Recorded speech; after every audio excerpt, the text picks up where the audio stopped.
Okay,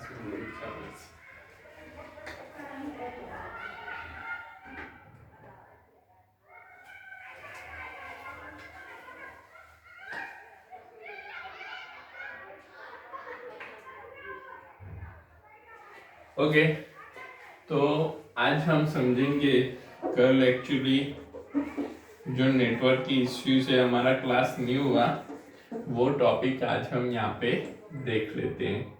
तो that is the refraction of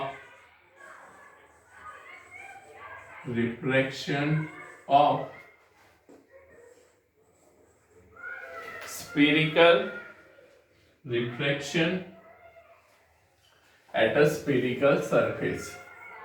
Refraction at a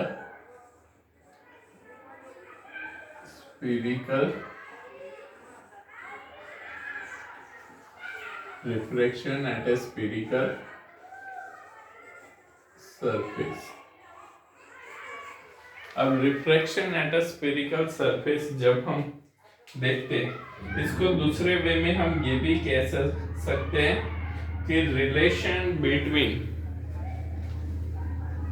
अगर हम समझे ये दूसरे वे में कैसे पूछा जाता है तो that is the relation between object distance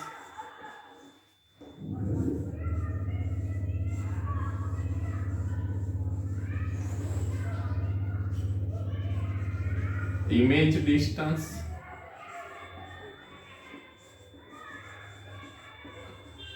and object distance, image distance, refractive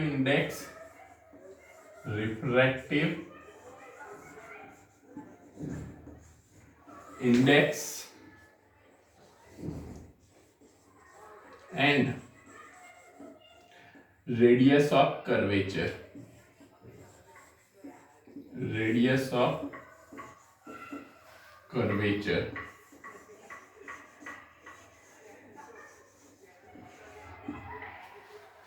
तो यहाँ पे हम देखते हैं कि भाई refraction at a spherical surface और relation between object distance, image distance, refractive index and radius of curvature, हमारा इनका रिलेशन कैसे बनता है। तो पहले तो हम इसका फिगर ड्रॉ कर लेते हैं कि कैसे ये हमको रिलेशन मिलेगा, वो हमको कैसे पता चलेगा। तो वो हम उसके फिगर पे से देख सकते हैं कि भाई ये पूरा डेरिवेशन है, ये पूरा डेरिवेशन कैसे होगा। तो यहाँ पे हम एक रिफ्रैक्टिव सरफेस ले लेते हैं। ओके, इसकी प्रिंसिपल एक्सिस हम ड्रॉ कर लेते हैं। प्रिंसिपल एक्सिस ड्रॉ कर लेते हैं और प्रिंसिपल एक्सिस से एक परपेंडिकुलर, मतलब यहाँ पे हम एक ऑब्जेक्ट, ये हमारा क्या है, ऑब्जेक्ट है। ओके, ऑब्जेक्ट से ये डिस्टेंस और यहां से एक इमेज का डिस्टेंस आई, वो क्या है, हमारा ऑब्जेक्ट है, आई हमारा इमेज है। And here C centre of curvature, यहाँ पे परपेंडिकुलर हम ड्रॉ करते हैं सेंटर ऑफ कर्वेचर पे। See object, image and centre of curvature. तो अब यहाँ पे object, image and centre of curvature हमने यहाँ पे फिगर में ले लिया। अब पोल से सेंटर ऑफ कर्वेचर का डिस्टेंस हमको पता है, इसको हम यहाँ पे एक परपेंडिकुलर ड्रॉ कर लेते हैं। ओके, जिसको हम m ले लेते हैं। ओके, और ये हमारा पोल है, आपको पता है ये क्या है, पोल है। तो ये पोल और m का डिस्टेंस जो होता है यहाँ पे, इसको हम n ले लेते हैं। ये हम क्या ले लेते हैं, n ले लेते हैं। और ये पोल p है, P और M के बीच में माइनर डिस्टेंस होता है, जो निग्लिजिबल डिस्टेंस होता है, उसको हम यहाँ पे कंसीडर नहीं करते हैं। ओके, तो यहाँ पे पोल से सेंटर ऑफ कर्वेचर का डिस्टेंस क्या है? तो that one is a radius of curvature. Pole से सेंटर ऑफ कर्वेचर का distance radius of curvature, and pole से इमेज का डिस्टेंस v, एंड पोल से ऑब्जेक्ट डिस्टेंस इज u. तो we have all distance u, v and radius of curvature r. तो यहाँ पे हमको पूछा क्या है कि obtain the relation between object distance, image distance, refractive index and radius of curvature. तो we have to find out the relation between this all. और ये क्वेश्चन हमको बोर्ड में भी पूछा जाता है, ये क्वेश्चन 2 मार्क में पूछा जाता है कि ऑब्टेन द रिलेशन, और उस पे से न्यूमेरिकल भी आता है कि कैसे इसमें हम डिस्टेंस कैलकुलेट कर सकते हैं, वो हमको यहाँ पे डिस्टेंस मिले. तो यहाँ पे सारे डिस्टेंस हमको पता है. अब यहाँ पे हम कंसीडर करते हैं कि एक इंसिडेंट रेज यहाँ पे कंसीडर कर रहे हैं.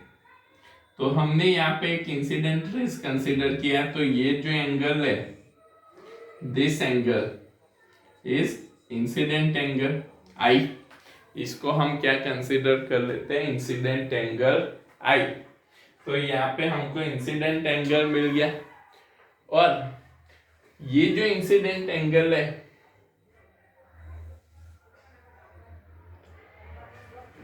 तो इसका परपेंडिकुलर हमको यहाँ पे मिलेगा, ये जो है that one is a refractive index, क्योंकि NC क्या है यहाँ पे? परपेंडिकुलर है.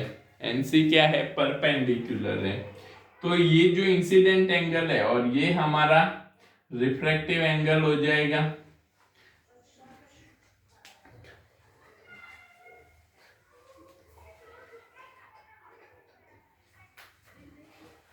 तो यहाँ पे हमको कुछ ऐसी फिगर हमारी बन रही है कि भाई हमने यहाँ पे एक स्फीरिकल सरफेस ली है, स्फीरिकल सरफेस में से एक प्रिंसिपल एक्सिस को पास किया है, और यहाँ पे प्रिंसिपल एक्सिस के लिए हमने ऑब्जेक्ट O लिया है, इमेज हमको I मिल रहा है, और C हमारा सेंटर ऑफ कर्वेचर है, R हमारा रेडियस ऑफ कर्वेचर हमको मिलता है.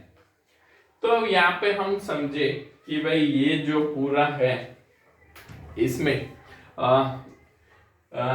हम जो मीडियम है, मीडियम का एंगल यहाँ पे एयर मीडियम है, एयर मीडियम का यहाँ पे हम कंसीडर करते हैं.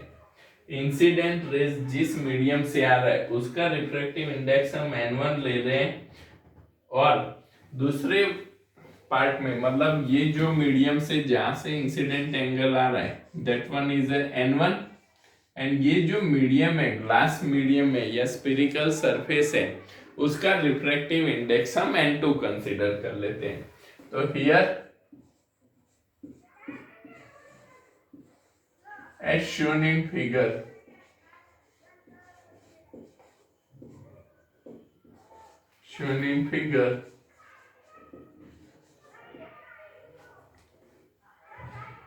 refractive index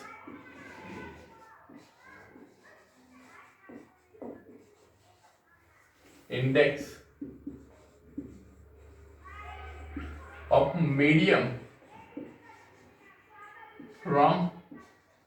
from rays incident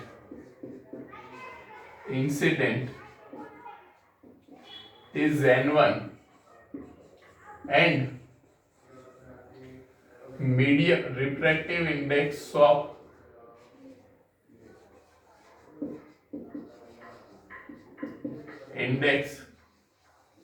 of medium where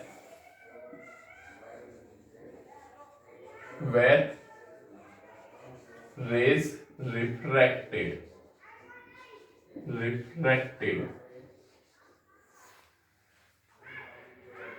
is N2।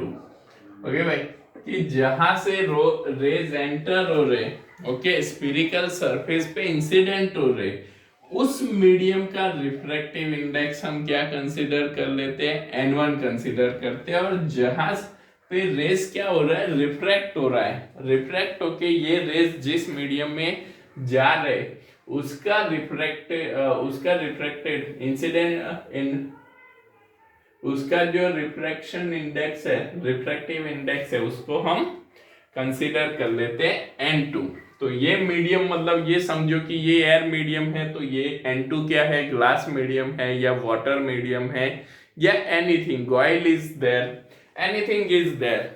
Okay, तो देन तो from the figure we show that here the angle NOM, यहाँ पे एक एंगल बन रहा है NOM, ये ट्राइंगल बनेगा NOM और दूसरा ट्राइंगल बनेगा NCM। ओके, क्योंकि ये N से C क्या है, तो N से C इसका परपेंडिकुलर है, N to C इसका परपेंडिकुलर है, तो दूसरा एंगल बन रहा है NCM। ये एक ट्राइंगल बनेगा NCM और दूसरा एक ट्राइंगल बनेगा NIM, दूसरा एक ट्राइंगल बनेगा NIM। तो एक यहाँ पे एंगल बना है NOM। तो from the figure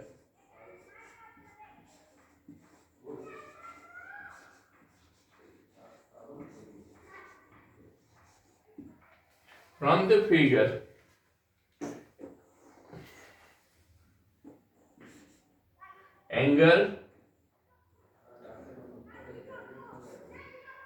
NOM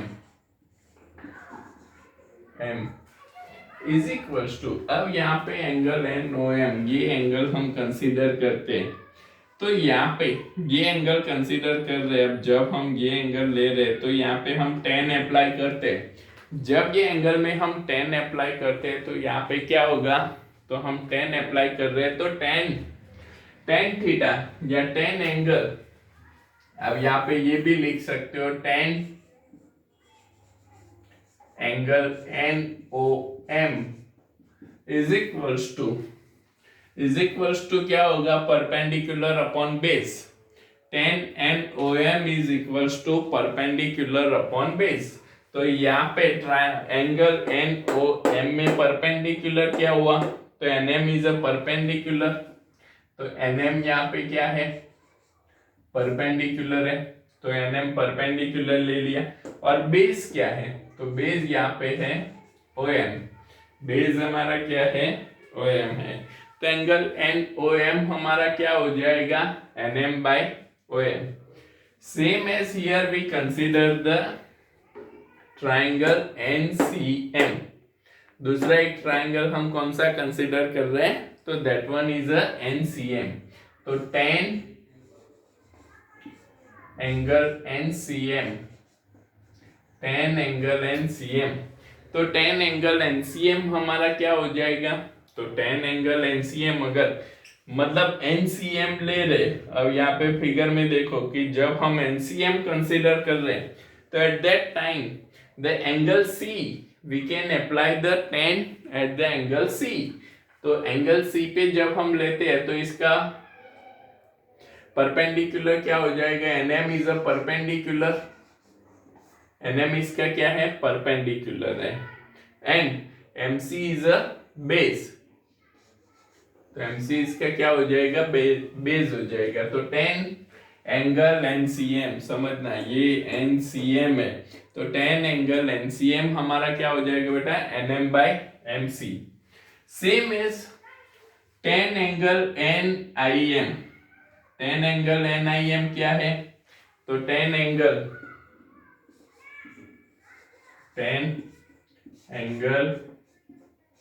NIM equals to क्या होगा, तो NIM के लिए I हमारा यहाँ पे एंगल ले लेते तो इसका परपेंडिकुलर NM और बेस क्या हो जाएगा, तो MI इज अ बेस, यहाँ पे एम आई क्या हो जाएगा, बेस हो जाएगा। इनको हम इक्वेशन 1 दे देते हैं, 2 दे देते हैं एंड 3 दे देते हैं। तो ये हमारे इक्वेशन 1, 2 एंड 3 हो गए। अब यहाँ पे जब हम देखते हैं कि भाई हमारा इंसिडेंट एंगल जो है आई, ओके, तो इंसिडेंट एंगल की जब हम बात करते हैं,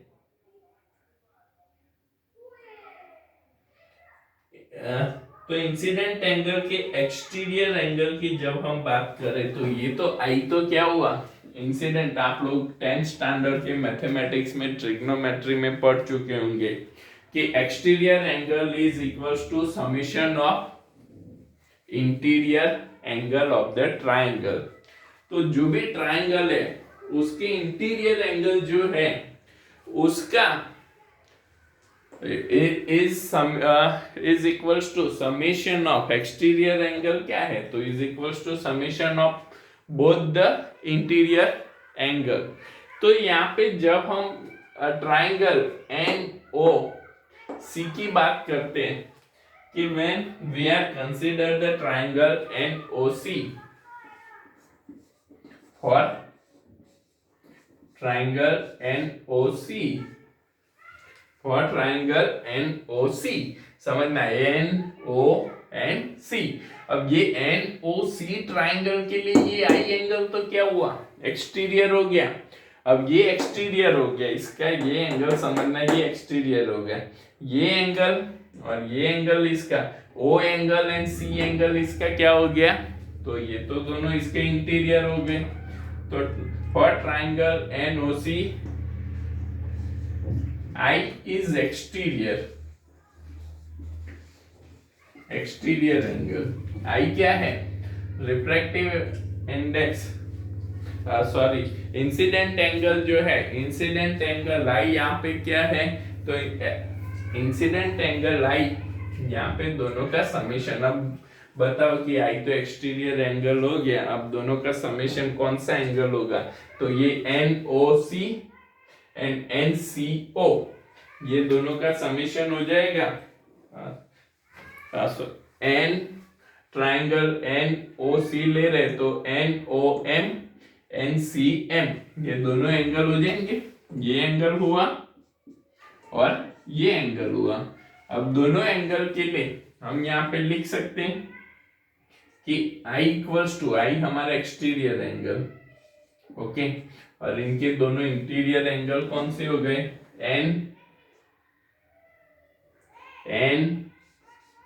NOM plus angle NCM, NOM plus angle NCM। अभी समझ में आया कि हमने ऊपर एंगल सारे क्यों लिए, क्योंकि यहाँ पे हमको एंगल की वैल्यू पुट करनी पड़ेगी।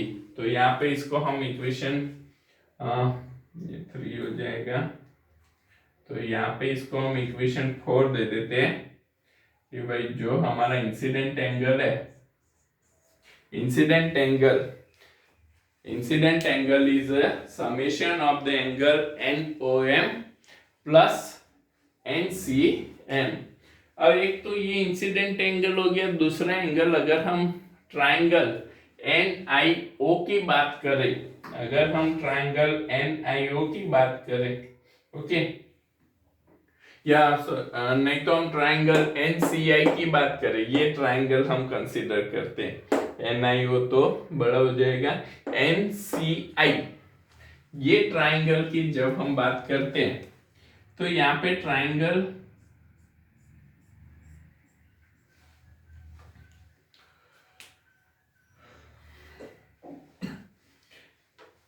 for the triangle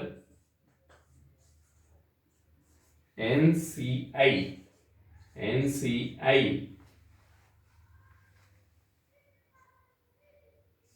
R is interior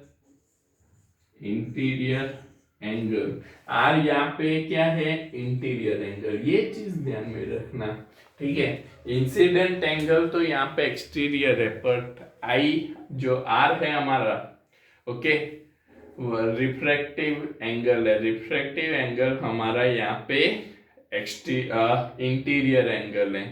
अब यहाँ पे ये एनसीआई ट्रायंगल हमने कंसीडर किया, तो ये एनसीआई ट्रायंगल के लिए यहाँ पे हम एक्सटीरियर एंगल कंसीडर करते हैं। एक्सटीरियर एंगल हमारा क्या बनेगा, तो एनसीएम। ये जो एंगल है हमारा, ये जो है एनसीआई के लिए ये हम क्या लेते हैं, एन, ये इसका क्या हो गया, एक्सटीरियर एंगल हो गया। अब जब ये एक्सटीरियर एंगल हो गया तो ये एंगल और ये एंगल के समेशन जितना ये एंगल हो जाएगा, तो फॉर द ट्राइंगल एनसी, पहले लिख लो इतना, ओके, ये पहले लिख लो फिर हम इसको समझते हैं।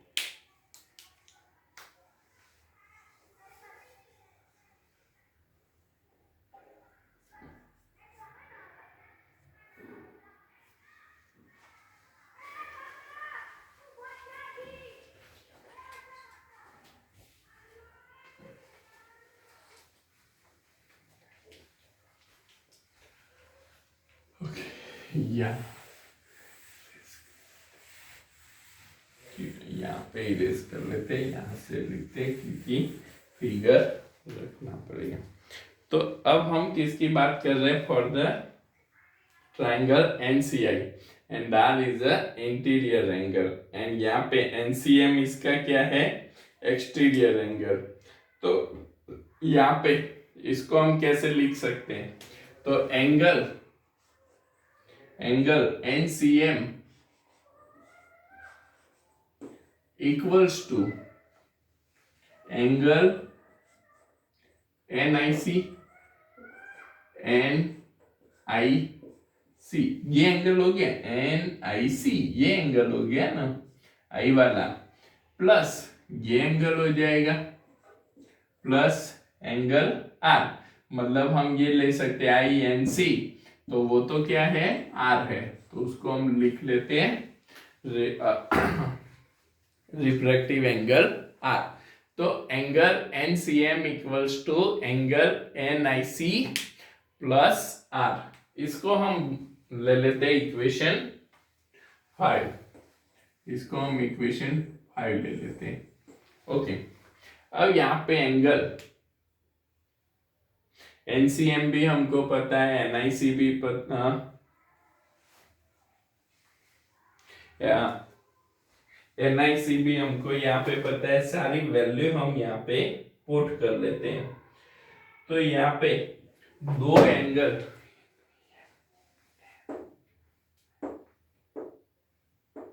एनआईएम, हमने एनआईएम लिया है और एनसीएम, तो ये हमारा एंगल आएगा एनआईएम आएगा, ये हमारा एंगल एनआईसी नहीं एनआईएम बनेगा, ओके, एंगल एनआईएम। तो यहाँ पे ये एंगल एनआईएम प्लस एंगल हमारा हो जाएगा आईएनसी, जो है हमारा रिफ्रैक्टिव इंडेक्स, और एनसीएम तो हमको पता ही है, एनसीएम की भी है, एनसीएम हमारा क्या है, यहाँ पे एक्सटीरियर एंगल है इधर, ओके। तो यहाँ पे एनआईसी भी हम ले सकते हैं, बट एनआईसी भी हमको इज इक्वल्स टू क्या मिलेगा, एनआईएम मिलेगा, NIC is also equals to, दोनों कैसे है, इक्वल एंगल होंगे ना। आप ये एंगल मेजर करते हो, ये 60 का लेते हो, तो एनआईसी ये 60 हुआ, एनआईएम ये फिर भी कितना हुआ, 60, एंगल चेंज नहीं होता है, ओके। अब आईसी डिस्टेंस हमको पता नहीं है, वो थोड़ा कॉम्प्लिकेट, इसलिए हमने क्या ले लिया कि भाई हमको आईएम डिस्टेंस पता है, तो हमने यहाँ पे क्या ले लिया कि भाई सीधा एनआईएम ले लो। तो ये एक्चुअली ये दोनों एंगल का ही समेशन यहाँ पे ये एंगल जितना होता है। अब यहाँ पे हमको जो ये इक्वेशन 1, 2 एंड 3 तीनों एंगल हमने निकाले हैं, ये तीनों एंगल के लिए हम यहाँ पे तीनों की वैल्यू इक्वेशन 4 एंड 5 में पुट करते हैं, ओके। तो यहाँ पे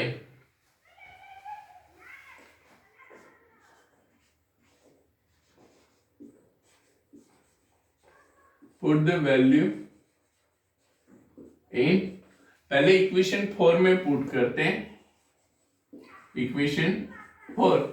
तो यहाँ पे देखो I इक्वल्स टू क्या हो जाएगा, तो I इक्वल्स टू तो एंगल एन ओ एम, तो एंगल एन ओ एम तो क्या है N M by O M, N M by O M plus angle I equals to क्या हो गया, तो N M by O M plus angle N C M, तो angle N C M भी क्या है, एन सी एम भी हमको पता है इक्वेशन 2 में, तो इक्वेशन 2 पे से N M by M I.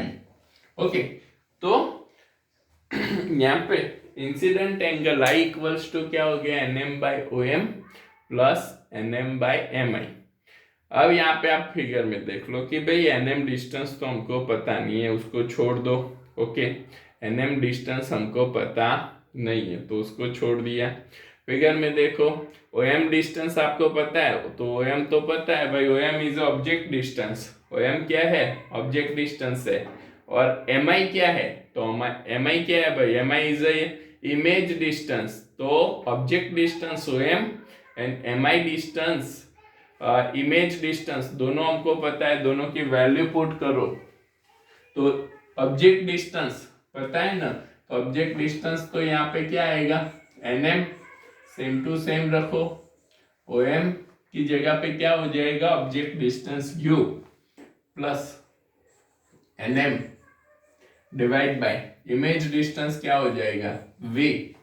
Okay, तो I equals to N M by you plus N M by v, जिसको हम फॉर्मूला 6 दे देते हैं। अब put the value in equation 5, equation 5 में भी सेम टू सेम पुट कर लो, तो angle NCM, NCM equals to क्या है, put the value in equation 5। तो यहाँ पे हम समझते हैं कि भाई यहाँ पे हमको इक्वेशन 5 देखो एंगल एनसीएम, एनसीएम की जगह पे क्या पुट करेंगे एनएम बाय एमसी, क्या पुट करेंगे NM by MC equals to angle NIM, NIM क्या है, तो NIM equals to again NM by M I, NM by M I plus R. अब यहाँ पे अगेन एनएम हमको पता नहीं है, एम टू सी डिस्टेंस, तो ये तो क्या है curvature radius, M to C distance क्या है रेडियस ऑफ कर्वेचर या कर्वेचर रेडियस, और एम आई क्या है, तो एम आई अगेन क्या हो गया, तो M I again object distance, तो दोनों की वैल्यू पुट कर लो और आर को सब्जेक्ट कर लो, दोनों की वैल्यू पुट कर लेते हैं और आर को सब्जेक्ट कर लेते हैं।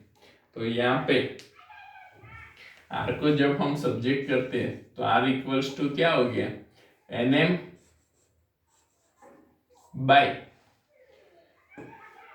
M C, M to C distance क्या है भाई आर है प्लस सॉरी माइनस, क्योंकि ये एन एम बाई एम आई तो इस साइड आ जाएगा तो माइनस हो जाएगा, आर को सब्जेक्ट किए तो minus N M, N M कुछ नहीं है तो एन एम को एन एम रहने दो, एम आई क्या है, तो एम आई डिस्टेंस क्या हो गया भाई, तो एम आई डिस्टेंस यहाँ पे क्या है, तो it is a image distance, तो refractive index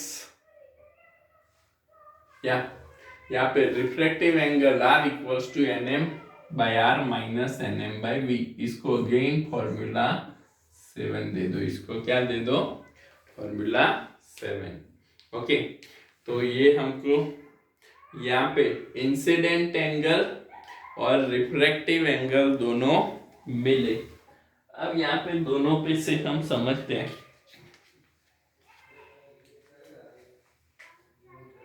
we know that the Snell's law, यहाँ पे क्या हो रहा है कि रेज है लाइट रेज यहाँ पे रिफ्रैक्ट हो रहे हैं।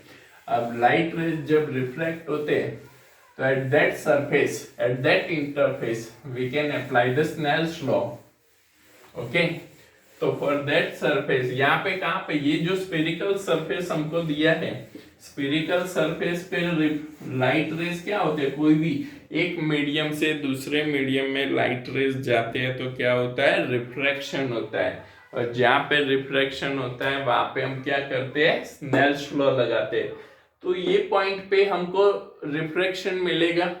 अब जब हमको ये पॉइंट पे रिफ्रैक्शन मिलेगा तो इस एंगल पे हम स्नेल्स लॉ लगाते हैं तो क्या होगा, तो n2 sin i equals to n1 sin r होगा। n2 sin i n1 sin i n1 भी है, एक मिनट, हमने n1 n2 सही लिया है। ओके, ये मीडियम लिया है n1 और ये मीडियम n2, ये n1 और ये हमारा हो जाता है n2 sin r। ये मीडियम हमने n2 लिया है और ये n1। आप n1 n2 किस हिसाब से लेते हो उस हिसाब से स्नेल्स लॉ में देख लेना है। तो n1 sin i equals to n2 sin r, ये मीडियम इक्वल्स टू ये मीडियम हमने according to the Snell's law ले लिया। Now for the small angle, जो भी हम सरफेस कंसीडर कर रहे हैं तो वो क्या कंसीडर कर रहे हैं, तो small incident angle and small refracted angle के लिए हम ले रहे हैं। तो फॉर स्मॉल एंगल कि भाई जो एंगल हम ले रहे हैं वो तो कैसा ले रहे हैं कि भाई स्मॉल एंगल कंसीडर करते हैं। अब स्मॉल एंगल के लिए साइन के लिए हमको पता है sine theta equals to theta हम लेते हैं। For small angle sine theta equals to हम क्या लेते हैं, अप्रोक्सीमेटली थीटा लेते हैं। तो जब ये थीटा ले सकते हैं हम, तो यहाँ पे इसको हम n1 into I equals to n2 into R लिख सकते हैं। n1 into I equals to n2 into R हम लिख सकते हैं। Now put the value of equation 6 and 7। यहाँ पे देखो तो इंसिडेंट एंगल आई तो हमने वही निकाल लिया है और रिफ्रैक्टेड एंगल, रिफ्रैक्शन एंगल भी हमने आर निकाल लिया। दोनों एंगल की वैल्यू पुट करो तो इसको आप दे दो इक्वेशन 8। पूरा ट्रिग्नोमेट्री ही है, ये चैप्टर पूरा ट्रिग्नोमेट्री है।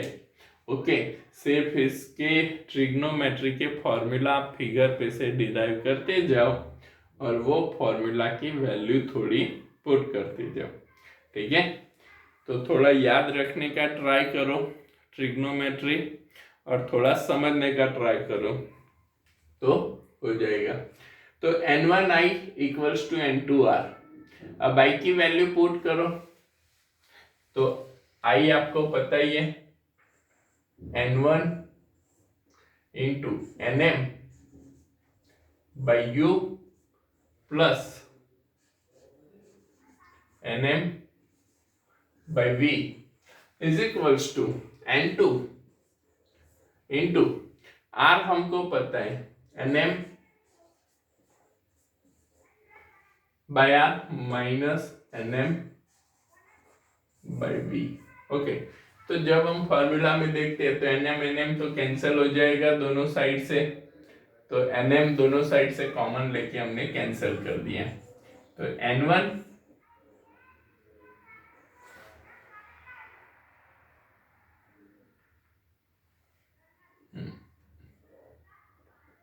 1 by you plus 1 by V, नहीं तो सीधा एक बचाते हैं तो सीधा मल्टीप्लाई कर लो।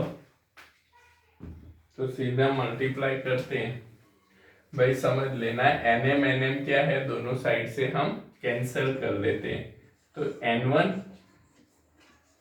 u प्लस n1 v और n1 को क्या किया हमने मल्टीप्लाई कर दिया ब्रैकेट में, is equals to n2 by r minus N2 by V। Okay, तो यहाँ पे N1 by you plus N1 by V equals to N2 by R minus N2 by V. अब इसको थोड़ा हम सिंप्लीफाई करते, u है। ओके, ऑब्जेक्ट डिस्टेंस क्या है भाई? ऑब्जेक्ट डिस्टेंस तो हमारा लेफ्ट हैंड पे है, तो ऑब्जेक्ट डिस्टेंस क्या आएगा? नेगेटिव आएगा। लेफ्ट हैंड के डिस्टेंस हम क्या लेते हैं? नेगेटिव। और समझो कर्वेचर रेडियस राइट हैंड पे है और इमेज डिस्टेंस भी क्या है? राइट हैंड पे। जो राइट हैंड पे है वो पॉजिटिव, जो लेफ्ट हैंड पे है वो नेगेटिव। तो ये हमने माइनस यू ले लिया, N1 minus U plus N1 by V equals to N2 by R minus N2 by V. इसको थोड़ा सिंप्लीफाई हम करते हैं तो v वाली जो टर्म्स है, क्या आया भाई? आर किधर आ गया? Okay, N1 V M I V NM by MCV। और यहाँ पे ओके NM बाई MC है, तो NM by R minus NM by MI। NM U और NM by MI। MI distance है तो यहाँ क्यों ले लिया है सीधा?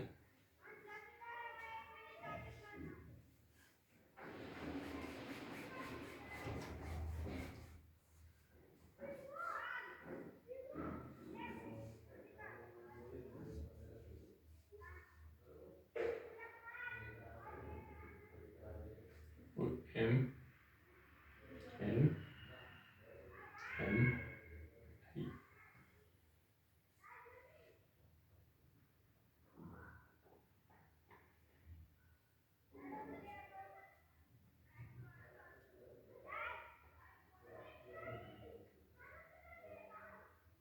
NCM तो MN बाय MC ले लिया एक में, और दूसरे में हमने लिया है NM by MN plus OM। और दूसरे में MN by MC। MN by R वाला जो फॉर्मूला MN बाय MC और MN बाय RI। तो ऊपर वाले में हम कहीं पे MN NCM, फोर्थ वाले में कहीं पे ये NM बाय MC है।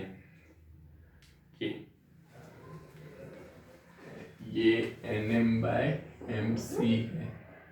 यहाँ पे एक करेक्शन कर लेना, NM बाय MC है। ओके, आई एंगल जो हम ले रहे, तो आई एंगल हमने क्या लिया? तो आई एंगल हमने यहाँ पे इसको कंसीडर किया, तो ये एंगल है वो NOM एंड NCM। तो NCM है तो MC हो जाएगा। ओके, तो ये हो जाएगा हमारा R। ये क्या मिलेगा? R हो जाएगा। एक करेक्शन है, आगे वाले में ही कर लेना। हमने यहाँ पे जो ये एक्सटर्नल एंगल कंसीडर किया था NOM NCM, सिर्फ हमने यहाँ पे लिखने में गलती क्या की? तो M2I ले लिया।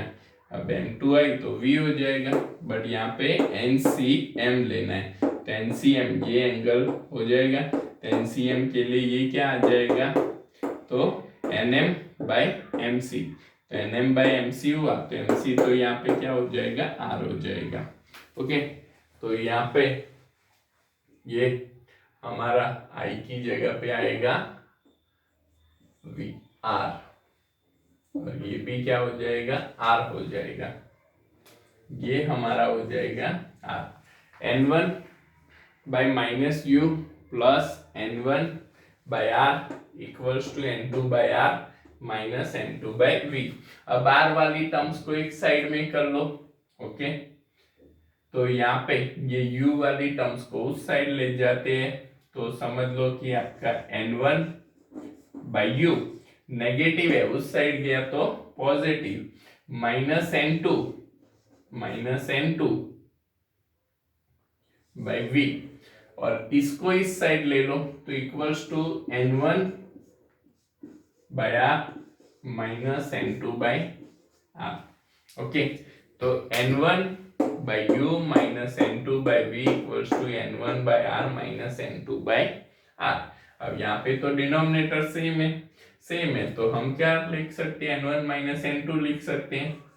तो n1 by u minus n2 by v equals to n1 minus n2 by r। ये रिलेशन हो गया refractive index of the first medium, refractive index of the second medium, object distance, image distance and radius of curvature, सब कुछ इसमें आ गया। अब एक चीज समझना, कुछ बुक्स में क्या लिखा होता है, तो n2 by v समझना, ये नहीं तो बोलोगे कि सर आपने तो इसमें तो ऐसा लिखा है n2 by v लिखा है ना, आपने n1 by u पढ़ा दिया।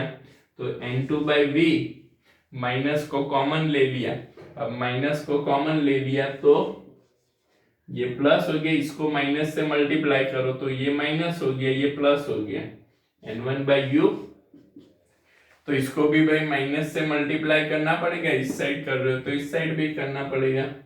तो ये क्या हो जाएगा, n2 जो नेगेटिव है वो पॉजिटिव और n1 जो पॉजिटिव है वो नेगेटिव। तो कुछ बुक्स में ये फॉर्मूला दिया है, बोथ आर राइट, सिर्फ मैथमेटिकली टर्म्स डिफरेंट होते हैं। तो कोई भी आप डिराइव करो, दोनों राइट है।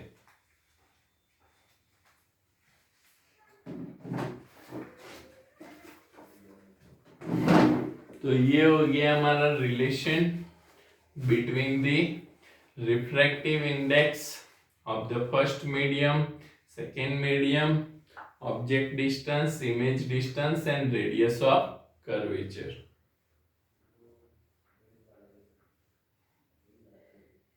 थोड़ा एंगल कैसे लेते हैं वो ध्यान रखना, एंगल लिखने में ध्यान रखना, कौन सा उसका टेन जब हम लिखते हैं वो ध्यान में रखना, नहीं तो लिखने में गलती हो जाती है।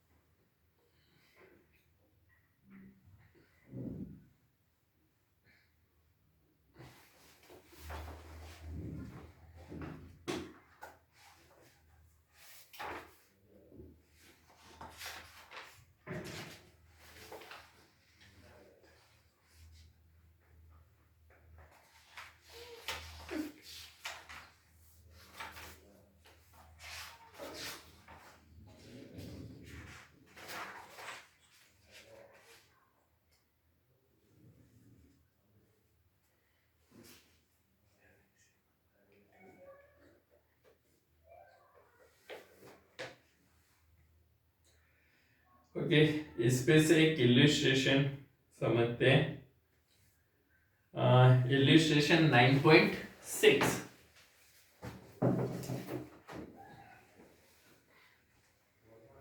भाई थोड़ा रे ऑप्टिक्स समझना थोड़ा टिपिकल है क्योंकि ट्रिग्नोमेट्री है, पर धीरे धीरे इसको समझने का ट्राई करो।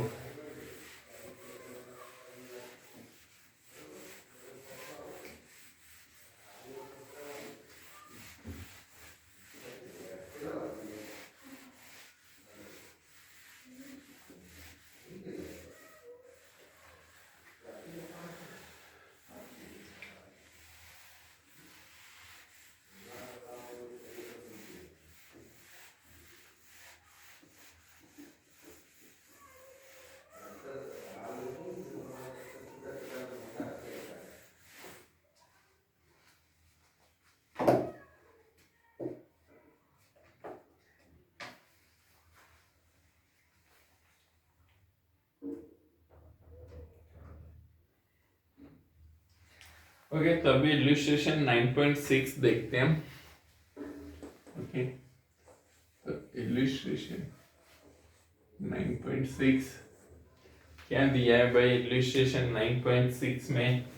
तो light from a point source in air falls on a spherical glass surface, जिसके रिफ्रैक्टिव इंडेक्स, हमको ग्लास का रिफ्रैक्टिव इंडेक्स दिया है 1.5 एंड रेडियस ऑफ कर्वेचर हमको दिया है 20 सेंटीमीटर। अब भाई ये लाइट है, आ किधर से रही है? तो लाइट आ रही है एयर से। अब एयर का रिफ्रैक्टिव इंडेक्स तो पता ही है, तो एयर का रिफ्रैक्टिव इंडेक्स होता है 1, तो N1 1 ले लो।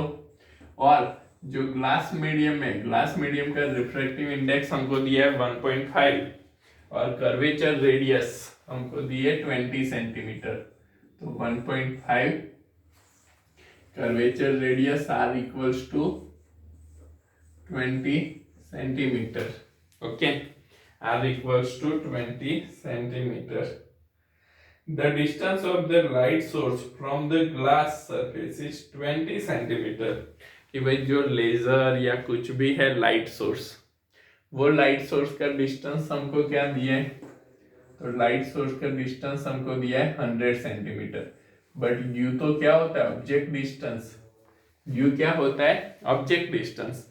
And object is on a left hand of the glass surface, तो लेफ्ट हैंड पे है, तो इसको तो हम क्या कंसीडर करेंगे? तो इसको हम कंसीडर करेंगे नेगेटिव। तो u इक्वल्स टू -100 सेंटीमीटर। तो हमको पूछा है at what position the image is form. Image किस जगह पे फॉर्म होगी? That means we have to find out the image distance. Image distance हमको निकालना है। तो सिंपल हो गया, सिर्फ आपको स्टेटमेंट पढ़ना था। स्टेटमेंट पढ़ के जो हमने सबका रिलेशन निकाला, वो रिलेशन का फॉर्मूला आपको लगाना है, तो आपका सीधा क्वेश्चन सॉल्व हो जाएगा। तो हमने यहाँ पे हमारा फॉर्मूला क्या है? हमारा फॉर्मूला क्या है?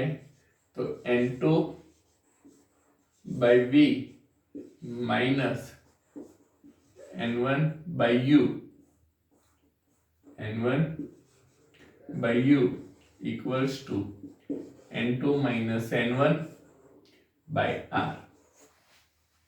निकालना क्या है? V निकालना है, बाकी सब दिया हुआ है, तो वैल्यू पुट कर लो। तो N2 1.5 V minus N1 1, U कितना है? -100 centimetre, 100 N2 1.5 minus N1 1, radius of curvature 20 centimetre. तो यहाँ पे 1.5 V minus 1/100, 1.5 minus 1 0.5 divide by 20। तो ये तो क्या हो जाएगा? 1.5 V माइनस 1/100 इक्वल्स टू, अब ये 0.5 है और यहाँ पे 20 है। अपना थोड़ा लॉजिक लगा के कि भाई इसको मैं 5 से मल्टीप्लाई करता हूँ, 5 से डिवाइड कर लेता हूँ। 0.5 इंटू 5 2.5, 5 से क्या किया? मल्टीप्लाई किया, और यहाँ पे भी 5 2 जा 10, तो ये क्या हो गया? 100 हो गया। Okay, 2.5 divide by 100। ओके, ये 100 क्यों किया? कि भाई ये भी आएगा ना इस साइड, तो यहाँ पे 1.5V इक्वल्स टू, ये इस साइड गया तो माइनस है, प्लस हो जाएगा 2.5 बाई 100 प्लस 1/100।